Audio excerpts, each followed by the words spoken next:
माजी महापौर स्वर्गवासी महेश अण्णा कोठे यांच्या गटातील माजी नगरसेवक व सोलापुरातील आजी माजी पदाधिकाऱ्यांनी काल भारतीय जनता पार्टीमध्ये प्रवेश केल्यानंतर आज पालकमंत्री जयकुमार गोरे, आमदार देवेंद्र कोठे, युवा नेते माजी नगरसेवक प्रथमेश कोठे यांच्या नेतृत्वात मुख्यमंत्री देवेंद्र फडणवीस यांची वर्षा निवासस्थानी भेट घेऊन त्यांच्याप्रती कृतज्ञता व्यक्त केली।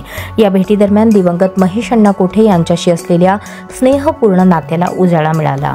जानेवारी 2025 मध्ये प्रयागराज येथे महेश अण्णा कोठे यांचे निधन झाल्यानंतर केवळ फडणवीस साहेबांच्या सहकार्यामुळेच पार्थिव सोलापूरला आणणे शक्य झाले।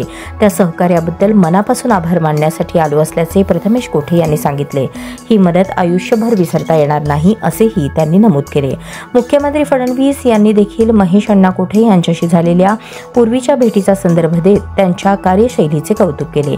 या भेटीप्रसंगी स्थायी समिती सभापती विनायक कोंडाल, माजी नगरसेवक गुरुशांत धुत्तरगावकर, माजी नगरसेविका कुमुद अंकाराम, माजी नगरसेवक विठ्ठल कोटा, माजी नगरसेवक शशिकांत कैंची, परिवहन समितीचे माजी सदस्य परशुराम भिसे, संतोष सोमा, जोशी समाज शहराध्यक्ष युवराज सरवदे, अक्षय वागसे, तुषार पवार, वासुदेव यलदंडी, दिनेश गुर्रम, दीपक राजूल, वैभव दोशी, भीमाशंकर अंकाराम, सागर भोसले, स्वप्नील वाघमारे, अमित अंकाराम, सुमित अंकाराम, आकाश भोसले, भोजराज माने, अमित जाधव, अमर शिंदे आदी उपस्थित होते।